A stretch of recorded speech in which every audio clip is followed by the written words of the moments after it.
The snow had become her world.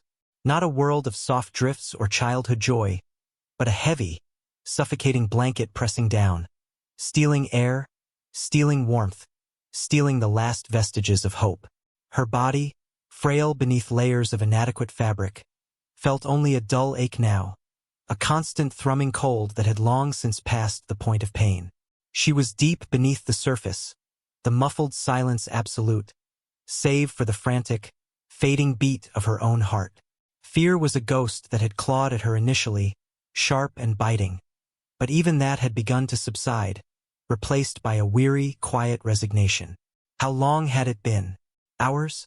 A day? Time had lost meaning in the white, frozen tomb.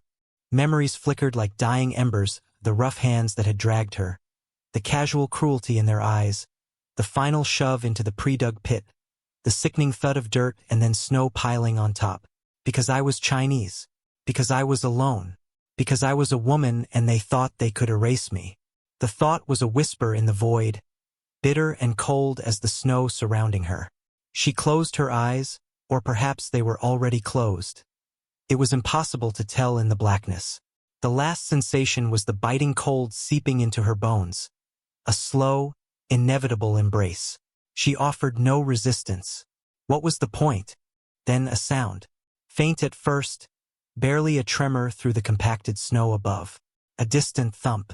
She stirred slightly, a reflex her body still clung to.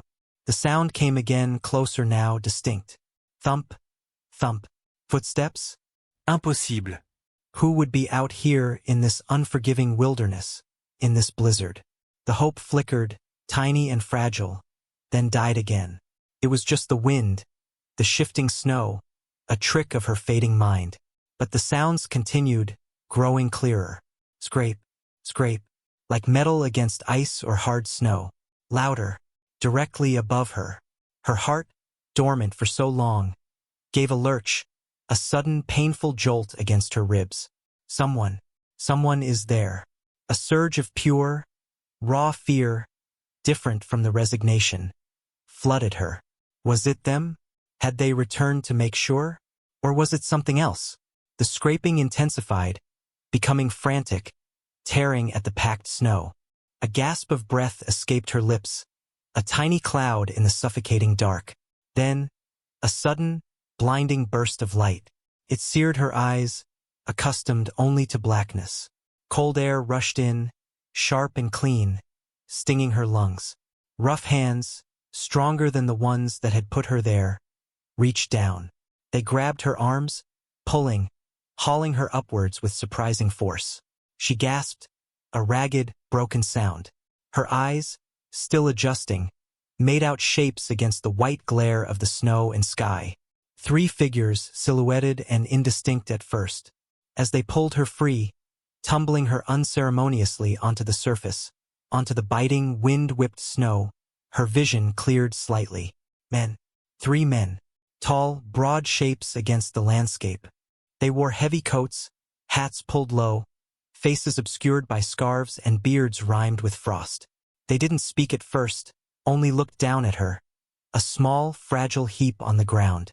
Her heart pounded, a frantic drum against the silence of the snow. Were these her saviors? Or had she merely exchanged one grave for another? She couldn't move, could barely breathe. The raw, biting wind was a shock after the still cold beneath the snow. One of the men knelt, his movements quick and practical. He pushed back his scarf slightly, revealing a weathered, stern face, eyes sharp and assessing. He didn't look kind. None of them did.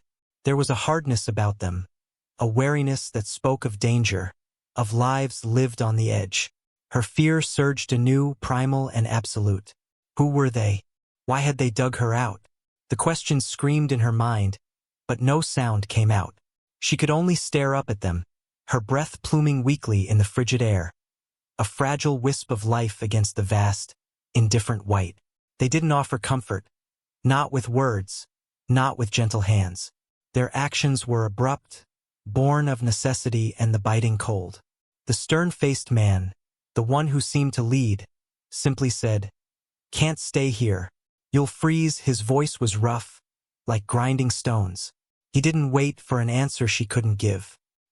He scooped her up, surprisingly careful despite his brusqueness, cradling her against his chest wrapped in thick wool and leather. The third man, younger, with eyes that seemed too old for his face, quickly kicked Snow back into the hole she'd occupied. The second man, quiet and watchful, scanned the horizon before turning back to them. There was an urgency in their movements, a sense of being pursued or simply avoiding detection. This observation did little to ease her fear. She was trapped with men who seemed as wary of the world as she was of them. They moved swiftly across the snow-covered landscape, the leader carrying her, the others flanking him, breaking trail. The journey was a blur of cold, wind, and the rhythmic crunch of their boots. She buried her face in the leader's coat, the rough fabric scratching her cheek, but offering a measure of warmth. She could feel the steady beat of his heart beneath her ear, a solid, unfamiliar rhythm that was, inexplicably, comforting after the silence of the grave. They traveled for what felt like an age, through a landscape of white drifts and skeletal trees. Finally, they reached a cluster of rocks, hidden behind a small rise. Nestled within the rocks was a shallow overhang, little more than a dent in the earth, but offering some protection from the wind. It was rough, exposed on one side, but compared to the open ground, it was a sanctuary. They didn't hesitate. The leader set her down gently on a patch of relatively dry ground beneath the overhang. The youngest man immediately set about clearing snow and gathering what meager, dry twigs he could find from beneath the rocks. The quiet one kept watch, eyes constantly sweeping the white horizon. Soon, a small fire flickered to life in the center of their crude shelter, a sputtering, defiant heart against the overwhelming cold. The flames danced, casting flickering shadows on the men's faces, revealing them more clearly. The leader, the one who carried her, had a hard jaw, deep lines around his eyes that spoke of hardship, and a thick, dark beard. His name, when he finally spoke it, was Jed. The quiet one was Sam, lean and watchful. The younger one was Billy, his face smudged with soot from the fire, his movements quick and nervous. They were rough men, unwashed, clad in worn, practical clothing. But there was no malice in their eyes when they looked at her now, only a guarded practicality. Jed produced a metal flask, offering her a sip. It burned going down, something strong and unfamiliar, but it sent a jolt of warmth through her frozen limbs.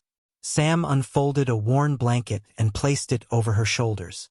Billy, carefully, offered her a piece of dried meat, tough and flavorless, but sustenance. She ate slowly, watching them. They didn't ask her name. They didn't ask where she came from or how she ended up buried in the snow. They simply existed, sharing their meager shelter and resources with a silent acceptance that was more profound than any questioning could have been. They were wanted men, she was certain now. Their caution, their lack of curiosity about her identity, which might reveal her own hidden dangers. The way they scanned the empty landscape, it all pointed to lives lived outside the law. Fear was still a knot in her stomach, but it was different now. Less about immediate physical threat from them, more about the uncertainty of her situation, tied to their dangerous existence. She huddled by the fire, wrapped in the rough blanket, watching the three men. They were her rescuers, yes, but they were also figures of the dangerous world she had been trying to escape.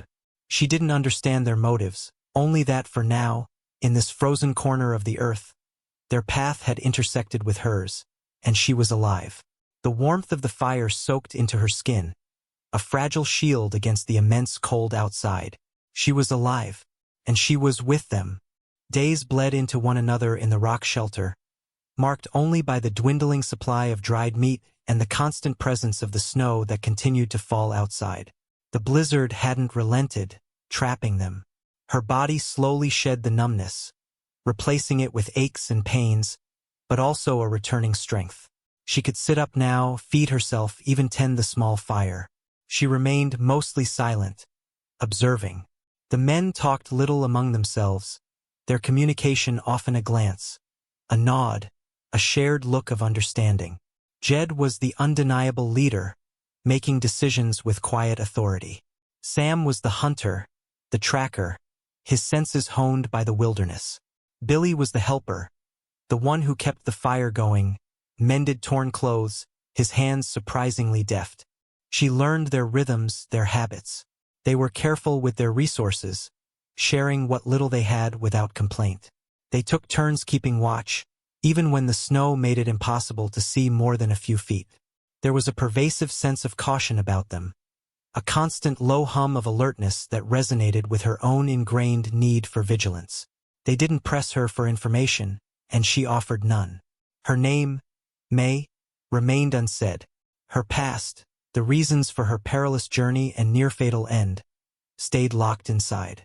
But in the shared silence, in the cramped space around the fire, a fragile understanding began to form. They saw her not as a burden, but as another living being caught in the same harsh reality. She, in turn, saw past their rough exteriors. She saw the weariness in Jed's eyes, the quiet burden Sam carried, the flicker of boyish vulnerability in Billy despite his adult struggles. They were fugitives, yes, but they had saved her. A simple, undeniable fact that outweighed the mystery of their past. One afternoon, while the men were occupied with checking a snare Sam had set, May noticed their water skin was nearly empty. The fire had melted a small pool of snow earlier, but it was gone. Thirst was becoming a problem. Without thinking, she picked up a dented metal cup they used and, wrapping the blanket tighter, crawled out from under the overhang into the falling snow. She used the cup to scoop clean snow from a drift where it seemed least disturbed, careful to avoid areas near their camp. It was a small act, practical and necessary. When she returned, Jed and Sam were watching her, their expressions unreadable. Billy looked relieved as he took the cup. Jed simply nodded, a small, almost imperceptible movement, but it felt significant. It was an acknowledgement, a silent acceptance of her presence, her contribution.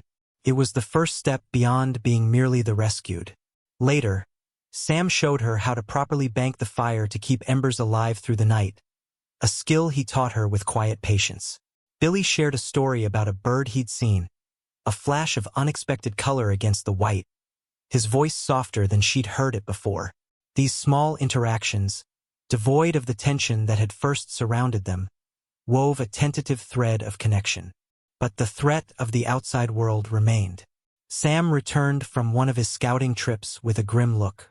He spoke quietly to Jed. "Tracks coming this way. 2, maybe 3 riders." Fresh, the air in the shelter grew thick with tension. The fragile peace was shattered. They were being pursued.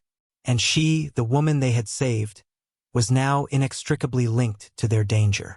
Her fear returned, sharp and cold, but it was tempered now with something new, a fierce, unexpected loyalty to the men who had pulled her from the snow, and a grim determination not to be a weakness they couldn't afford. The tracks Sam found were the catalyst. The quiet watchfulness of the past days snapped into urgent action. They couldn't stay. Jed made the decision swiftly. "We move. Head higher, try to lose them in the drifts." There was no discussion, no debate.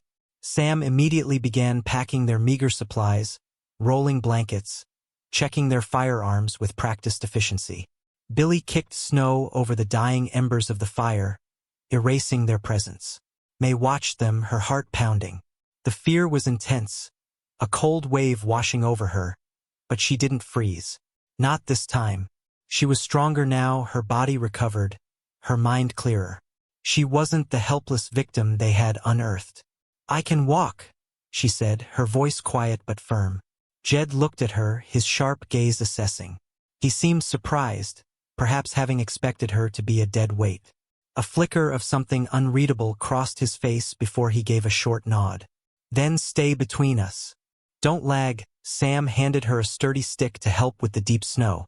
Billy gave her a worried glance but didn't speak.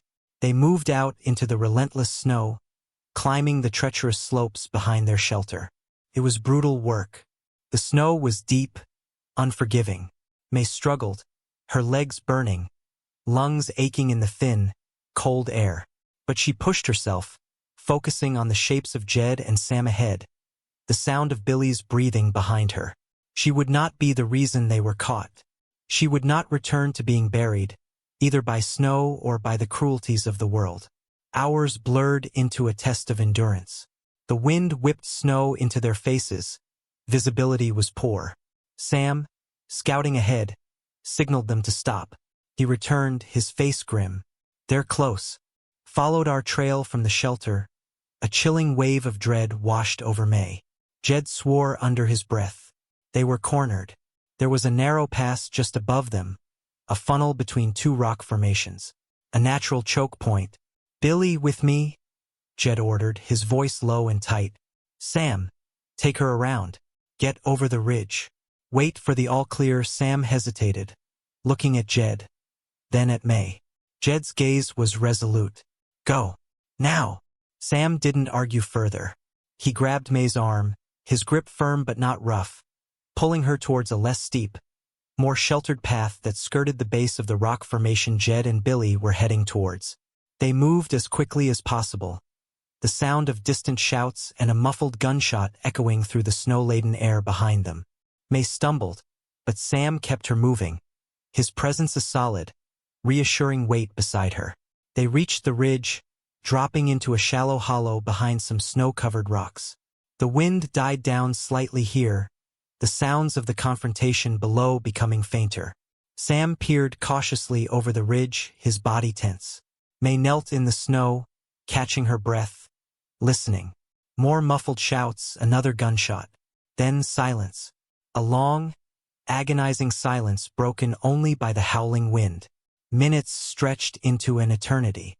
May watched Sam's face, trying to read something in his grim expression. He remained utterly still, listening. Finally, after what felt like a lifetime, Sam lowered himself back down, his shoulders relaxing slightly. He didn't say anything immediately, just ran a hand over his tired face. "It's clear," he said, his voice raspy. "They're gone." They waited longer, just to be sure, the cold seeping back into May's bones, but the terror of being caught overriding the discomfort. When they finally moved back, cautiously, towards the pass, they found Jed and Billy standing sentry. There were no bodies, no signs of a protracted fight, just disturbed snow and a few drops of dark blood staining the white. The pursuers had been dealt with, efficiently and without fanfare. The men looked weary, etched with strain, but they were unharmed. Jed looked at May, his gaze holding hers for a long moment. It was different now. Not just assessment, but something akin to respect. She had not faltered, had not hindered them. Billy offered her a tired, genuine smile. The dynamic had shifted irrevocably.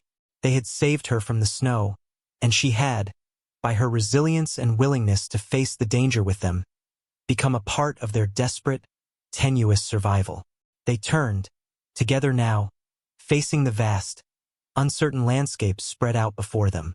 The snow was beginning to lessen, the clouds thinning, hinting at a pale sun trying to break through. The immediate threat was gone, but the world was still a dangerous place. They were still wanted men. She was still a woman alone save for their company, her past still a weight she carried. But as they walked, not in front or behind, but alongside one another, through the melting snow that clung to the earth like a memory, May felt a quiet strength she hadn't known she possessed. She had been buried, left for dead, but she had been found. And in the finding, in the shared hardship and silent understanding, she had unearthed something within herself, a resilience as enduring as the mountains, a quiet dignity that no one could bury. They didn't know what the future held, only that they would face it together. 3 wanted men and a woman who had learned that survival was not just about enduring the cold, but about finding warmth in the most unlikely of connections. The journey was far from over, the path ahead uncertain, but for the first time since the snow had closed over her head, she felt a fragile, persistent sense of hope. They walked on, leaving the silence of the past behind, moving towards whatever lay beneath the slowly receding white.